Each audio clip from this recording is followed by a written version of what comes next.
बजरंग दल और दीपक कुमार की फाइट के बारे में तुमने ऑलरेडी सोशल मीडिया पे कहीं ना कहीं पे देख लिया होगा। एंड बजरंग दल के खिलाफ ही one of the most iconic fight थी, जहां पे एक साइड पे 150 लोग खड़े हो और दूसरी साइड पे अकेला आदमी खड़ा है। और पहले मैंने सोचा था कि इसके ऊपर एक शॉर्ट वीडियो बनाता हूँ और खत्म कर देता हूँ, बट देन आई रियलाइज कि भैया 14 फरवरी आने वाला है, बजरंग दल वाले निकलेंगे, जो भी कपल्स बैठे होंगे पार्क्स में उनके जाके डंडे बजाएंगे। तो एक वीडियो तो हमारे देश के सो कॉल्ड हिंदू रक्षकों के ऊपर बनती ही है। और इससे पहले तुम में से काफी लोग मुझे गाली बको, मैं कर रहा हूँ गीता को आगे। अदृष्टा सर्वभूतानां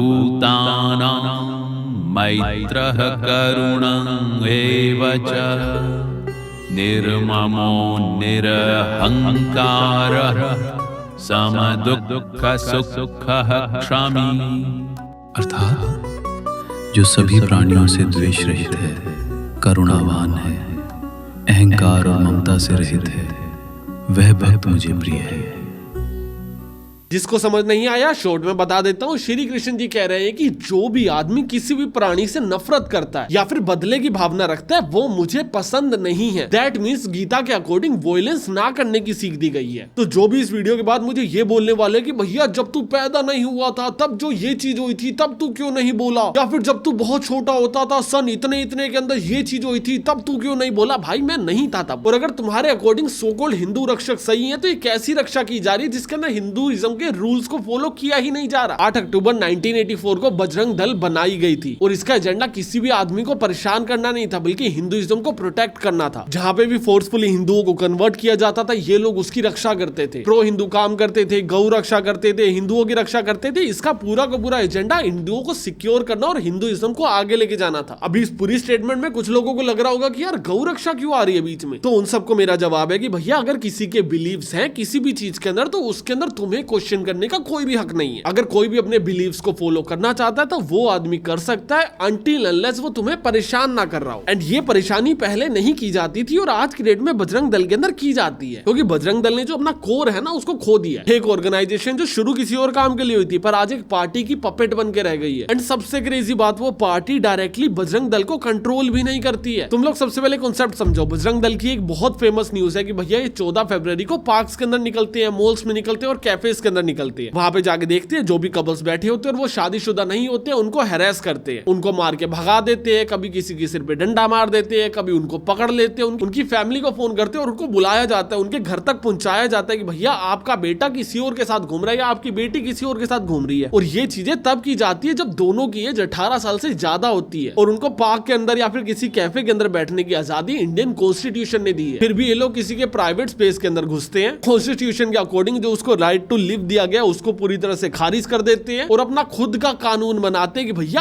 अब तेरे घर पे कॉल होगा या तुझे डंडे पड़ेंगे। देखो कोई भी कपल चाहे वो शादीशुदा है या फिर नहीं है, कोई भी आदमी उनको पब्लिक स्पेस के अंदर बैठने से मना नहीं कर सकता अनटिल अनलेस वो कोई ऑब्सीन एक्टिविटीज कर रहे हो। और अगर कोई भी कपल पब्लिकली ऑब्सीन एक्टिविटीज कर भी रहे हैं तब भी आप लोग उनको जाके बजा नहीं सकते हो, आप जाके पुलिस को कंप्लेंट करोगे। कानून हाथ में नहीं ले सकते हो, आप कॉन्स्टिट्यूशन के खिलाफ नहीं जा सकते हो, आप जाके सिर्फ और सिर्फ पुलिस को बता सकते हो कि भैया यहाँ पे ऑब्सीन एक्टिविटीज चल रही है, मैं अनकंफर्टेबल हो रहा हूँ, मैं पार्क में घूमने आया हूँ। उसके बाद जो भी एक्शन लेगी वो पुलिस लेगी, आपका बीच में कोई भी रोल नहीं है। और ये बेसिक सी चीज मैक्सिमम लोगों को समझ ही नहीं आती है। और इसको समझाने के लिए ना मैं तुम्हें दूसरे धर्म का एक एग्जांपल देता हूँ। इस्लाम धर्म में ना एक कॉन्सेप्ट होता है दैट इज कॉल्ड हराम। हराम क्या होता है कि जब भी आप लोग एक अनऑफिशियल रिलेशनशिप के अंदर होते हैं ना उसको हराम बोला जाता है। फॉर एग्जांपल आपकी शादी नहीं हुई है, स्टिल आप किसी लड़की को डेट कर रहे हो तो उसको हराम रिलेशन बोला जाएगा। अभी मुस्लिम्स क्या करते हैं, ये हराम रिलेशन के कॉन्सेप्ट को फॉलो करते हैं। अभी कुछ मुस्लिम्स इसको मानते हैं, कुछ मुस्लिम नहीं मानते हैं। कुछ मुस्लिम बोलते हैं कि भैया मैं किसी भी लड़की के साथ रिलेशनशिप में नहीं आऊंगा, डायरेक्टली शादी करूंगा। और दूसरी तरफ कुछ मुस्लिम बोलते हैं कि भैया मेरे को शादी वादी नहीं करनी, मुझे डेट करना है। अब जिसका जो मन है वो आदमी वो कर रहा है। अभी मान के चलो कि जो आदमी ये सोच रहा है कि भैया मैं डेट नहीं करूंगा, मैं डायरेक्टली शादी करूंगा, एक दिन वो सोचे कि भैया मैं अकेला नहीं करूंगा, मेरे आसपास के शहर में जितने भी हिंदू मुस्लिम सिख भाई बहन है सभी को ये करवाऊंगा। तो या तो डायरेक्टली कोई भी कपल शादी करेगा या फिर वो बाहर मिल भी नहीं सकता। और यही चीज को अपने मन के अंदर एक कानून बना के वो डंडा लेके सड़क पे निकल पड़े और जो भी हिंदू कपल्स बैठे हो, मुस्लिम कपल्स बैठे हो, सबके जाके डंडे मारने शुरू कर दे। तो क्या ये चीज जस्टिफाइड होगी? और अगर नहीं तो ये बजरंग दल की तरफ से कैसे जस्टिफाइड है? अगर आप लोगों ने एक ऑर्गेनाइजेशन बनाई और उसके अंदर आप लोगों ने डिसाइड किया कि भैया हम लोग डेट नहीं करेंगे क्योंकि ये सो कॉल्ड हिंदुइज्म के खिलाफ है, तो जो भी लोग उस ऑर्गेनाइजेशन को ज्वाइन कर रहे हैं वो लोग डेट करना छोड़ेंगे ना। वो लोग दूसरों पे थोपना थोड़ी चालू कर देंगे कि भैया साला किसी को डेट ही नहीं करने देंगे। आप लोग किसी के प्राइवेट स्पेस में एंटर नहीं कर सकते हो कॉन्स्टिट्यूशन का उल्लंघन करके। बहुत सिंपल सा गेम है, बट एक्चुअल में होता क्या, पुलिस रख लेती है मुंह के ऊपर उंगली और ऐसा दिखाया जाता है कि भैया देश का कानून हिंदू धर्म के अकॉर्डिंग बनाया गया। फॉर एग्जांपल अफगानिस्तान के अंदर कुछ टाइम पहले अर्थक्वेक आया था और काफी सारी महिलाएं मलबे के नीचे दब के मर गई और उसका रीजन ये नहीं था कि भैया उनको रेस्क्यू नहीं किया जा सका, इसका रीजन ये था कि उनको रेस्क्यू किया ही नहीं गया। और उनको रेस्क्यू क्यों नहीं किया गया? क्योंकि उनके मर्द आसपास नहीं थे और किसी भी पराई औरत को छूना या फिर उठाना उनके रूल्स के खिलाफ है, क्योंकि अफगानिस्तान के अंदर इस्लामिक रिजीम फॉलो की जाती है। मतलब उनके वहां के देश के जितने भी लॉज बनाए गए हैं ना, वो इस्लामिक धर्म को देख के बनाए गए हैं। बट इंडिया के अंदर ऐसा नहीं होता, हिंदू धर्म को देख के कॉन्स्टिट्यूशन नहीं बनाया गया। कॉन्स्टिट्यूशन आपको पावर देता है कि आप लोग किसी भी धर्म को प्रैक्टिस कर सकते हो पर्सनली। कोई आपके बिलीव्स की डिसरिस्पेक्ट नहीं कर सकता, पर आप लोग अपने बिलीव्स किसी के ऊपर थोप नहीं सकते हो। बट एग्जैक्टली बजरंग दल के अंदर क्या और क्यों और कब से चल रहा है, ये चीज जानने से पहले ना तुम लोग दीपक का केस समझो। अभी दीपक का केस इस जगह पे इसलिए इंटीग्रेट कर रहा हूं क्योंकि तुम्हें समझ आएगा कि एक्चुअल में बजरंग दल काम कैसे करता है। 26 जनवरी 2026 को उत्तराखंड के कोटवार विलेज के एक दुकान के अंदर बजरंग दल की टीम पहुंच जाती है। दुकान का नाम था बाबा और उसके अंदर बेची जाती थी स्कूल यूनिफॉर्म। और जो बाबा दुकान के मालिक थे वो एक मुस्लिम अंकल थे। उनको जाके बोला गया कि आपकी दुकान से थोड़ा सा आगे ना बाबा नाम से एक मंदिर भी है, तो आप लोग अपनी दुकान का नाम ना बाबा रख नहीं सकते हो, तो एक काम करो इसको चेंज कर दो। ताऊ जी ये बाबा नाम हटाओ आप,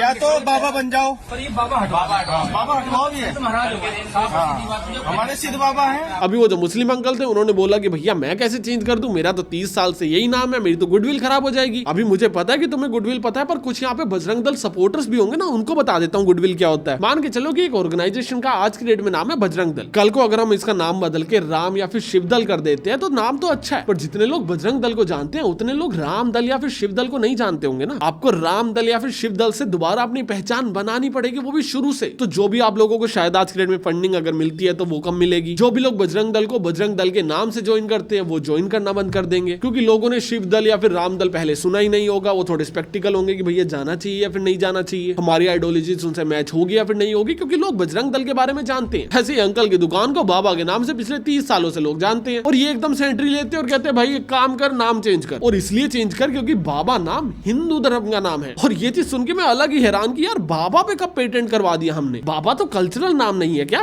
थोड़े से बूढ़े अंकल को भी बाबा बोल देते हैं। हिंदुइज्म के अंदर ये जो गुरु होते हैं उनको भी बाबा बोल देते हैं, भगवान को भी बाबा बोल देते हैं, किसी के आगे भी लगा देते हैं। यार हम तो मैं कंफ्यूज था। मैंने जाके जेमिनी से पूछा कि भैया ये हमारा पेटेंट करवा रखा क्या हिंदुओं ने? वो भी कह रहे यार हमारा नहीं है, पर ठीक है एक बार को मान लेते कि भैया बाबा नाम हिंदुओं का। पर आपने मुंह उठाया, पहुंच गए और बोला कि चल भाई चेंज कर 30 साल पुराना नाम। और आपको ये पावर फॉर्चुनेटली इंडियन कॉन्स्टिट्यूशन नहीं देता है। और यही बात वहां पे खड़े दीपक को भी पता थी कि भैया जिस दिन कॉन्स्टिट्यूशन लागू हुआ था उसी दिन पे कॉन्स्टिट्यूशन का उल्लंघन किया जा रहा है। अभी दीपक भाई का थोड़ा सा बैकग्राउंड दे देता हूँ। दीपक भाई प्रोफेशनल बॉडी बिल्डर है, उनका खुद का एक जिम भी है, उनकी मॉम चाय बेचती है और उनके फादर नहीं है। छोटी सी फैमिली है, पूरा सूरा परिवार है, मिल बांट के चला रही है। दीपक भाई वहां गए, उन्होंने पूछा कि भैया ऐसे कैसे नाम चेंज कर दे, आप कौन हो तो चेंज करवाने वाले? और 3-4 लॉजिकल क्वेश्चन पूछ दिए। शरीफ भाई का भारी था, उनको भगा दिया। अभी भागते टाइम बजरंग दल वालों ने पूछ लिया कि भैया आपका नाम क्या है? तो उन्होंने बोल दिया भैया मेरा नाम है मोहम्मद दीपक। आपका नाम क्या है भैया? अपना नाम? मेरा नाम मोहम्मद दीपक है भाई। मोहम्मद दीपक है आपका नाम। और इस चीज की वीडियो बनाई बजरंग दल ने और सोशल मीडिया के ऊपर डाल दी और अब वो वीडियो हो चुकी है वायरल। बजरंग दल को लगा था उनको सपोर्ट मिलेगा, पर एक्चुअल में दीपक को सपोर्ट मिल रहा है। इस चीज से बजरंग दल को लगा कि यार हम लोग ना बाजी हार रहे हैं। तो इन्होंने क्या किया, 150 लोग देहरादून से इकट्ठे हुए और दीपक भाई को मारने चले गए। और जो दीपक भाई का जिम था उसके बाहर जाके घेरा लगा लिया। अभी जब 150 लोग किसी आदमी को मारने जा रहे हैं तो पुलिस क्या करेगी? रोकेगी, संभालेगी, कंट्रोल करेगी। कुछ वीडियोस निकल के आ रही है जिसके अंदर पुलिस वाले ना गाड़ियां हटा के रास्ता क्लियर कर रहे हैं कि महाराज यहाँ से जाओ पीटने। रोक रही है पुलिस, आगे आगे पुलिस की गाड़ी जा रही है, पीछे पीछे जा रहे हैं, जैसे रोड क्लियर करती जा रही है पार्टी, एडवांस पार्टी। उसके बाद 150 लोग दीपक भाई के जिम के बाहर पहुंच जाते हैं और वहां जाके नारे लगाए जाते हैं, जो है दीपक मुल्ले के साथ में चूड़ी पहन लो हाथ में। दीपक मुल्ले के साथ में चूड़ी पहनो हाथ में। अभी जो स्लोगन है ना, ये 3 तरह से प्रॉब्लमेटिक है। एक तो ये साला सेक्सिस्ट बहुत है, एक ये रेसिस्ट बहुत है, और तीसरा ये ऑफेंसिव भी बहुत है भाई। और ये नारे लगाते टाइम दीपक को मारने की धमकियां दी जा रही थी, उसकी माँ बहन को गालियां दी जा रही थी, और एक बंदा क्या करता है, भाग के पुलिस को टाप के दीपक को मारने उसकी जिम के अंदर जाने की कोशिश करता है। और ये तो उसकी किस्मत अच्छी थी कि भैया पुलिस वालों ने रोक लिया, नहीं तो तुम लोग देखो कि टाप के कौन जा रहा था। ये है वो आदमी, और ये है दीपक भाई का शरीर। एक को नहीं मारता ना दीपक, ये आदमी लंगड़ी कुतिया की तरह घूमता सारा दिन, पर फिर भी ये खत्म शरीर ना दीपक को मारने जा रहा था। पता क्यों? क्योंकि पीछे ना झुंड खड़ा है, ये सारे के सारे मर्द झुंड के अंदर आ रखे हैं एक आदमी को मारने। 150 लोग मिलके एक आदमी को डरा रहे हैं। ऐसे ही तो मर्द लोग काम करते हैं, यही तो है हमारे असली मर्द। उसके बाद और पुलिस फोर्स आती है, पूरी की पूरी भीड़ को कंट्रोल किया जाता है, पूरी की पूरी भीड़ को वापस देहरादून भेज दिया जाता है। और इतना बड़ा इंसिडेंट हुआ भाई, 150 लोग इकट्ठे हो गए, तो भाई एफआईआर तो होनी थी, तो पुलिस ने एफआईआर कर दी दीपक भाई के खिलाफ। कोई सिस्टम कितना ही खोखला हो सकता है, जिस आदमी को मारने के लिए 150 लोग आ रखे, उसी के ऊपर एफआईआर कर दी। क्योंकि एक्चुअल में पुलिस के ना ऐसे हाथ बांध रखे ना सरकार ने कि भाई इनके खिलाफ कुछ नहीं करना। क्यों? क्योंकि ये सरकार के पपेट्स हैं, ये सरकार को बेनिफिट बहुत देते हैं। तुम्हें एक बार को देख के लगता होगा कि यार ऐसे लोगों को तो हम लोग देख के ऐसे घिन खा जाते हैं, हम तो भैया इनको मानते ही नहीं, हम तो इनको क्लाउन बोल देते हैं, पर एक्चुअल में सरकार को बहुत बेनिफिट देते हैं। मैं आगे समझाऊंगा कैसे। बट जब एसपी से पूछा गया कि भैया उन लोगों के खिलाफ एफआईआर क्यों नहीं हुई, तो एसपी सर पता क्या बोलते हैं? वो बोलते हैं यार 150 लोग आए हुए थे, हमसे संभल ही नहीं रहे थे, हमको तो याद ही नहीं कौन कौन आया था, तो एफआईआर किसके खिलाफ करें आप बताओ। और जो मीडिया वाला ये चीज पूछ रहा था ना कि भैया एफआईआर क्यों नहीं हुई, उसने एक वीडियो खोली, सारी दिखा दी कि देखो भैया ये गाड़ी नंबर है, ये लोगों की शक्लें, बताओ कौन नहीं पहचाना जा रहा। तो उसके बाद पुलिस वाला जवाब देने से ही मना कर देता है, वो कहता भैया आप और दंगे मत भड़काओ, आप चले जाओ। आप देख लीजिए ना कितने बजे मैं का सर इतने वीडियो है मेरे पास, वीडियो में लड़के पहचाने जा रहे हैं जो गालियां दे रहे हैं, ये लड़के चल रहे हैं। और इस सब के बाद दीपक के ऊपर फेक एफआईआर कर देते हैं। बट वो सारे क्लाउन जो किसी की नजर में सही नहीं। आप लोग हिंदुइज्म के कितने मर्जी सपोर्ट में आ जाओ, कोई ऐसा आदमी नहीं होगा जो बोल रहा होगा कि भैया बजरंग दल ने एकदम सही किया। फिर भी सरकार ऐसे क्लाउन्स को ना प्रोटेक्ट बहुत करती है। कानों बालिया क्यों डाल रखी? दुकान का नाम लक्की क्यों डाला हुआ तूने? मैं हिंदू हूं, मैं नहीं जाता किसी मुसलमान की दुकान पे, उनका चिप नहीं रखा, बिना मोहम्मद साली उनके करने नाम। क्या तुम्हारे धर्म के अंदर कानों के अंदर बालियां डाली जाती है? चलो फिर हाथों में कलावा भी बांध देगा, तुम फिर हिंदू लड़की के साथ लवजात करेगा। अभी ये लोग इकट्ठे हो गए एक मुस्लिम आदमी को जाके बोल रहे हैं कि भैया तेरे तो ये झुमका डालना हराम है ना, तो तूने क्यों डाल रखा है? आज तूने झुमका डाल दिया, कल को तू कलावा बांध लेगा, परसों को तू लव जिहाद भी कर देगा। और उसको सुना रहे हैं, धमका रहे हैं कि भाई इसको हटा।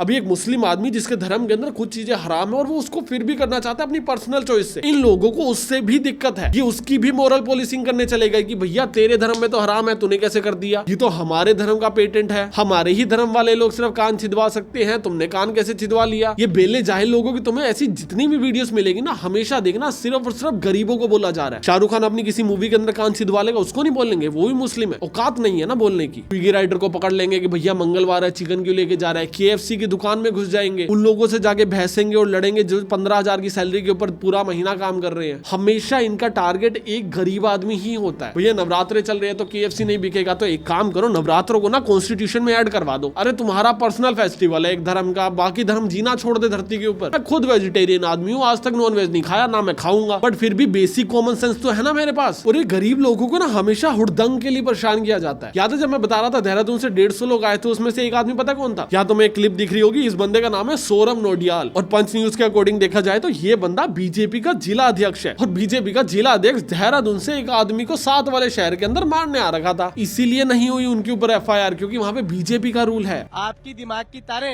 ये प्रोटीन खा के थोड़ी हिल रखी हैं। इनका इलाज बजरंग दल अपनी तरीके से करेगा, आप टेंशन मत लीजिए, आप टारगेट पे हैं, टारगेट पे। आज तो तू भाग गया और तू हमारे टारगेट में है, और किसी दिन देहरादून मिल, उस दिन बताते हैं हमें तुझे। यहाँ से तो तू भाग गया, तेरे जिम के सामने आए थे, परंतु तू यहाँ खड़ा नहीं रह पाया। बजरंग दल के चीते हैं और अपने दम पर जीते हैं। जय श्री राम। अभी तुमने ये वीडियो देखी, ये वीडियो ना दो तरह से प्रॉब्लमेटिक है। पहली ये कि भैया आप लोग ओपन थ्रेट कर रहे हो, उसके बाद भी पुलिस आपको कुछ नहीं कर रही है, एंड आपके पास एक बहुत मास के अंदर पावर है। आपके पास एक ऐसी पावर है कि आप लोग इंडियन कॉन्स्टिट्यूशन और इंडियन लॉ दोनों का उल्लंघन कर सकते हो। क्यों? क्योंकि कानून आपकी बारी अपनी आंख बंद कर लेगा, क्योंकि आप लोग एक पर्टिकुलर पार्टी को फेवर दे सकते हो। आपके जो भी सारे के सारे एक्शन है वो एक पर्टिकुलर पार्टी को फेवर दे सकते हैं। एंड दूसरा, आप लोग जो भी कर रहे हो, मुझे ये बताओ कि उससे पहले मेरे भगवान का नाम क्यों ले रहे हो? नहीं सीरियसली, मैं इसके ऊपर बात करता हूँ आगे, पर पहले एक बार ये चलते कि भैया बजरंग दल में चल क्या रहा है। बजरंग दल कोई इकलौती ऐसी ऑर्गेनाइजेशन नहीं है, ऐसी 2-3 और ऑर्गेनाइजेशन है जितना मैंने अभी तक रिसर्च किया, पर और भी ज्यादा हो सकती है। और इसके अंदर हमेशा दो तरह के लोग होते हैं। पहले तरह के वो लोग होते हैं जिनको इलेक्शन लड़ना होता है, ये अपने नीचे 8-10 पंटर लेके घूम रहे होते हैं, और इनका काम होता है कि भैया बड़े से बड़ा कांड करो जिससे हम लोग पॉलिटिशियंस के नजर में आए और हमको कल को टिकट मिल जाए। और जो नीचे पंटर लेके घूम रहे होते हैं उनका एट द एंड कोई भी फ्यूचर नहीं होता। आज की डेट में वो जवान है, गर्म खून है, बड़ी बड़ी गाड़ियों में घूमने को मिल जाता है, मारने को टोर मिल मिल जाती है, करने को जिम मिल जाती है, खाने को रोटी मिल जाती है, वो खुश है। वो लोग ये काम 10-12 साल तक करेंगे और इसको आप लोग फुल टाइम गुंडागर्दी बोल सकते हो। और ऐसा नहीं है जो पर्टिकुलर पार्टी है वो उनको जाके बोलती है कि भाई जाओ करो थोड़े बहुत कांड, ये नहीं बोलते। ये कीटाणु के ना दिमाग में खुद से निकल के आते हैं कि भैया थोड़ा कांड करते हैं। क्यों करते हैं? क्योंकि आपका कोई कुछ उखाड़ नहीं सकता। आपके पास एक बहुत मैसी पावर है कि आपके ऊपर लॉ ही लागू नहीं होता, आप इम्यून हो सारे के सारे कानून से। आपके ऊपर FIR भी नहीं होगी, बोल दिया जाएगा भाई पहचान में नहीं आ रहा। आपकी गाड़ी का नंबर साफ दिख रहा होगा, बोल रहे होंगे कि भैया आप दंगे करवा रहे हो फालतू में इन्फॉर्मेशन देके। और इनको इम्यूनिटी पता है क्यों दी जाती है? तुम्हें लगता होगा ना कि यार ये तो क्लाउन्स है, हर जगह क्लाउन हरकत करते रहते हैं। ये लोग ना हमेशा हिट एंड ट्राई करते हैं कि भैया कोई तो ऐसा इंसिडेंट होगा जो चढ़ जाएगा, जो बढ़ जाएगा बहुत ज्यादा। याद है पीछे एक बंदा गया था जिसने गौ रक्षकों को कुछ बोल दिया था और उसको पीट दिया गया था। वो कांड कितना वायरल हो गया ना, अब वो बंदा फेमस हो गया। वो जाएगा रैलियां निकालेगा, जो भी हिंदू कट्टर माइंडसेट के लोग हैं ना वो उसको फॉलो करना चालू कर देंगे। फिर जो भी ब्रेन वॉश लोग हैं वो आएंगे, सपोर्ट के अंदर नारे वारे लगाएंगे, काफी कुछ होगा। और ऐसी कंट्रोवर्सीज की वजह से ना एक्सट्रीमिज्म किया जाता है हमेशा। मान के चलो इन्होंने KFC बंद करवा दिया है, इन्होंने एक स्विगी राइडर को पकड़ लिया और तुम्हें बुरा लगा कि यार क्यों कर रहे हो एक्सट्रीमिज्म, पर ना 8-10 एक्सट्रीमिज्म में से ना एक ऐसा एक्सट्रीमिज्म होगा जो तुम्हें हिट होगा, और सिर्फ तुम्हें नहीं दूसरे लोगों को भी हिट होगा। मैं कोई रियल स्टोरी नहीं बता रहा, एक एग्जांपल दे रहा हूं। मान के चलो कि एक हिंदू रक्षा दल है, वो लोग क्या करेंगे, मुस्लिम्स के खिलाफ 10-12 एक्सट्रीमिज्म के एग्जांपल सेट कर दिए। उसके अंदर एक एक्सट्रीमिज्म एग्जांपल बहुत ज्यादा वायरल हो गया, तो क्या हुआ, जो मुस्लिम का दल है उन्होंने भी एक्सट्रीमिज्म कर दिया। अभी जब वो लोग एक्सट्रीमिज्म करेंगे तो जो यहाँ पे हिंदू बैठे थे ना, जो पहले इन दल वालों को फालतू समझ रहे थे, अब वो बोलेंगे कि यार ऐसे कैसे कर दिया इन्होंने, ये तो बहुत गलत चीज है, मुस्लिम तो भाई बहुत गंदे लोग हैं। फिर ये हिंदू दल वाले द्वारा जाएंगे, ये और ज्यादा एक्सट्रीमिज्म करेंगे। फिर आप लोगों को ना माइंड में डोपामिन हिट होगा, आपको लगेगा अब वही सेटिस्फेक्शन, भाई हमारे लोगों के साथ बुरा किया था हमने वापस कर दिया। धीरे धीरे क्या होगा, आप इस कॉन्स्टेंट लूप के अंदर फंस जाओगे। पहले आप लोग इनको पसंद करना शुरू करोगे, इनके एक्सट्रीमिज्म को नॉर्मलाइज करना शुरू करोगे, फिर आप इनको वोट डालना शुरू करोगे, फिर इनके पार्टी के चंगुल में फंस के रह जाओगे। और फिर जब भी कोई आपसे आगे क्वेश्चन करेगा ना, आप बोलोगे यार कश्मीरी पंडितों के बारे में बताओ, उसके बारे में बताओ, उसके बारे में बताओ, तब क्यों नहीं बोला, तब क्यों नहीं बोला। देखिए बहुत लॉजिकल, इंडियन कॉन्स्टिट्यूशन के अकॉर्डिंग मिल बांट के रहना। और ये कोई एडवाइस नहीं है जो आप मानो या फिर ना मानो, कानून है, रहना ही पड़ेगा। अगर आपको इससे दिक्कत है कोई और देश ट्राई करके देखो, क्योंकि इस देश के अंदर जो कानून है आपको उसको फॉलो करना पड़ेगा, क्योंकि आपकी फेवरेट पार्टी पावर के अंदर है और आप लोग डायरेक्टली या फिर इनडायरेक्टली हिंदुओं को जगा देते हो और उससे इनडायरेक्टली एक पर्टिकुलर पार्टी को फायदा होता है, तो वो लोग कभी भी आपके ऊपर स्ट्रिक्ट एक्शन नहीं लेते। और वो चीज तब तक नहीं ली जाएगी जब तक वो पार्टी पावर के अंदर है। दैट डजंट मीन आप लोग कॉन्स्टिट्यूशन को अपने हाथ में ले सकते हो। यार आप लोग इलीगल काम ही रहे हो, बस आपको सजा नहीं हो रही है। एंड यस आई एग्री, इसके अंदर अच्छे काम भी किए जाते हैं, चाहे वो बजरंग दल हो गया या कोई और ऑर्गेनाइजेशन होगी, उसके अंदर अच्छे काम किए जाते हैं। और जिन लोगों को ये सवाल है कि भैया वो लोग कम से कम अच्छे काम थोड़े बहुत तो कर रहे हैं, तूने क्या किया आज तक धर्म के लिए, तो देखो यार बहुत सिंपल सी बात, मैं अभी की डेट में शायद कुछ भी नहीं कर रहा हूँ, सिवाय इसके कि मैं तुमसे अर्ज कर रहा हूँ कि इस धर्म की थोड़ी सी इज्जत किया करो। अगर बजरंग दल से कोई भी आदमी इस वीडियो को देख रहा है, मेरी तुम लोगों से कोई फाइट थोड़ी है, मुझे तुमसे फाइट करनी नहीं है, लड़ना ही नहीं है मेरे को तुमसे। बस एक एडवाइस है कि भैया जब भी तुम लोग बुरे काम करते हो ना, तो उसके अंदर हिंदुइज्म को ऐड मत किया करो। जब भी तुम लोग हिंसा प्रमोट करते हो ना, तब भी कभी भी हिंदुइज्म को ऐड मत किया करो।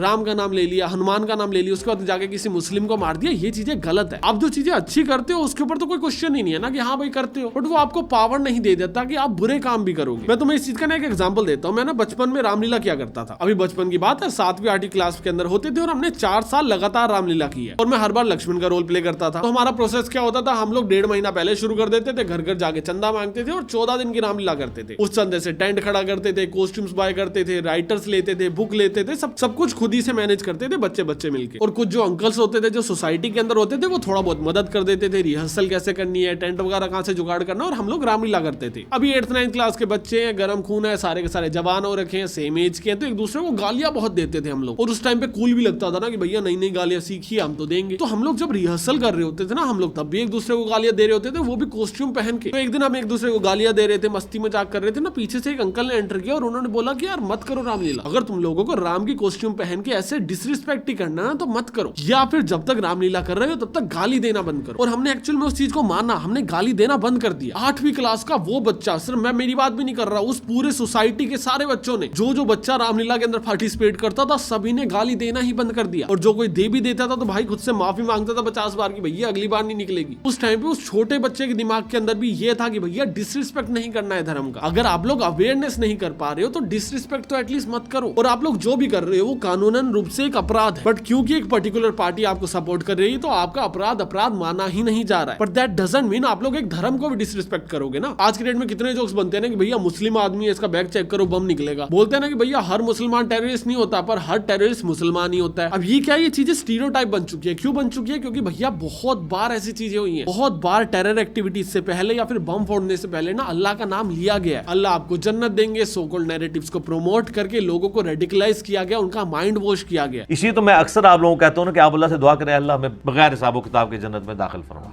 आमीन तो आमीन। और ये मैक्सिमम टाइम सिर्फ और सिर्फ इस्लाम धर्म के अंदर ही किया गया। तो क्या हुआ, इससे इस्लाम की इमेज खराब हो गई। पूरी दुनिया इस्लाम को एक अलग लेंस से देखती है कि भैया ये तो थोड़ा सा डेंजरस धर्म है, तो थोड़ा रिस्की है यार। और अभी ऐसे जो संगठन बने हुए हैं ना, जो ये लोग काम कर रहे हैं ना, उससे भी ये चीज इमेज जा रही है कि भैया ये तो बहुत हिंसा प्रमोट कर रहे हैं। अभी कोई ऐसा बच्चा जो कॉन्स्टिट्यूशन को जानता है, थोड़ा अवेयर है, थोड़ा इंटेलेक्चुअल है, पढ़ा लिखा है, लोगों के राइट समझता है, जब वो ऐसी चीजों को देखेगा ना तो उसको लगेगा कि यार मेरा धर्म बुरा है, मेरा धर्म हिंसा करना सिखाता है, मेरा धर्म मारपीट सिखाता है। लोग मेरे भगवान का नाम ले रहे हैं, उसके बाद लोगों को मार रहे हैं। लोग मेरे भगवान का नाम ले रहे हैं और जाके KFC को बंद करवा दे रहे हैं, कानून के खिलाफ जा रहे हैं। मेरा धर्म कितना हिंसक है। बट रियलिटी के अंदर धर्म हिंसक नहीं है। धर्म का नाम लेके जो लोग ये सारी हुड़दंग मचा रहे हैं वो लोग हिंसक है। और उससे उनकी ऑर्गेनाइजेशन का क्या बिगड़ रहा है, क्या बन रहा है, मुझे घंटा फर्क नहीं पड़ता, पर उससे मेरा धर्म भी तो बदनाम हो रहा है ना। आज की डेट में दीपक कुमार का केस है, उसको जो भी लोग मारने गए थे उनकी बातें सुनो। देहरादून एंटर कर, देहरादून घुस के दिखा, हिंदू है, जय श्री राम, जय बजरंगबली, ये क्यों नारे लगाए जा रहे हैं? अगर एक पर्टिकुलर पॉलिटिकल पार्टी का ही सपोर्ट चाहिए तो जय मोदी करना शुरू कर दो, जय श्री मोदी। अपने सो कॉल्ड पॉलिटिकल एजेंडास के अंदर हिंदू धर्म को ऐड करना बंद करो। और ये चीज तभी बंद होगी जब तुम लोग इनको बोलना शुरू करोगे। कानून हम लोग हमारे हाथ में ले नहीं सकते। ये लोग गलत कर रहे हैं, at the at max to max मैं क्या कर सकता हूँ? सिर्फ आवाज उठा सकता हूँ कि भैया गलत हो रहा हूँ, मैंने उठा दिया। मैं कोई पुलिस वाला नहीं हूँ, मैं कोई लॉयर नहीं हूँ भैया इनके खिलाफ केस करूँ और पीछे पीछे पड़ता रहूँ। मीडिया का काम है, मीडिया में बातें सामने ले आया। बट मीडिया के साथ साथ मेरा एक और काम है, वो है इन्फ्लुएंस करने का। और उसी इन्फ्लुएंस के अंदर मैं तुम्हें ये चीज समझाना चाहूंगा कि भैया कल को अगर तुम लोग ऐसी कोई भी एक्टिविटी देखते हो, बदल नहीं सकते हो तुम लोग उसको, मेरी तरह ही लाचार हो, बस स्पैम करना शुरू करो कि भैया हिंदुइज्म से खुद को दूर रख, हिंदू खतरे में है, हिंदू खतरे में। इतनी बार पढ़ा है ना, हाँ हिंदू खतरे में है,